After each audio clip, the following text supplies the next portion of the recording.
ที่ฉันต้องทนกินหวังมานานแสนนาน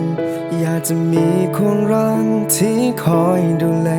ห่วงใยอยู่เคียงข้างกายก็ไม่รู้ว่าจะต้องทนปวดร้าวอีกนานเท่าไรอยากจะมีสักคนที่มาเติมเต็มแทนช่องวันนั้นหัวใจและไม่รู้จะพอมีครั้งสักคนที่เหงาและรู้สึกเหมือนกันว่าชีวิตเรามันทรมานว่าเดียวดายเหลือเกินก็ยังมีใครสักคนที่รักและอยู่ใกล้ๆกันเติมเต็มชีวิตที่ว่างเปล่า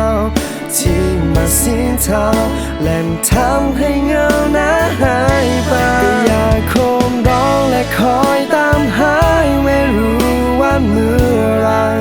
จะได้พบสิ่งนั้นที่หัวใจได้ค่าหายไปและเธอจะรู้ไหมว่าสิ่งนั้นก็คือเธอ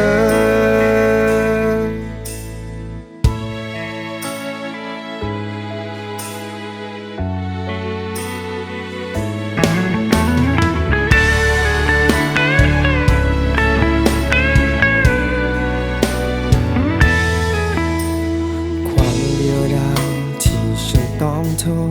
กินหวังมานานแสนนานอยากจะมีคนรักที่คอยดูแลห่วงใยอยู่เคียงข้างกาย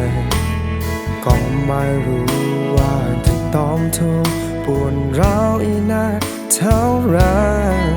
อยากจะมีสักคนที่มาเติมเต็มแทนช่องวันนั้นหัวใจและไม่รู้จะพอมีคราวสักคนที่เหงาและรู้สึกเหมือนกันว่าชีวิตเรามันทรมานว่าเดียวดายเหลือเกินก็ยังมีใครสักคนที่รักและอยู่ใกล้ๆกันเติมเต็มชีวิตที่ว่างเปล่า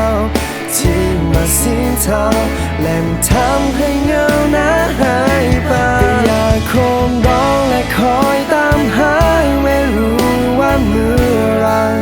จะได้พบสิ่งนั้นที่หัวใจได้ค่าหายไปและเธอจะรู้ไหมว่าสิ่งนั้นก็คือเธอ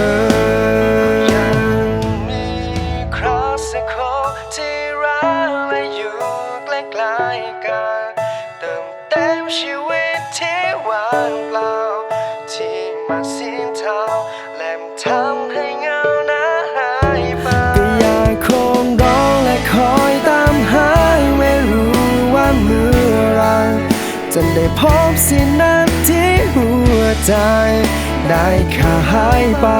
และเธอจะรู้ไหมว่าสิ่งนั้นก็คือเธอ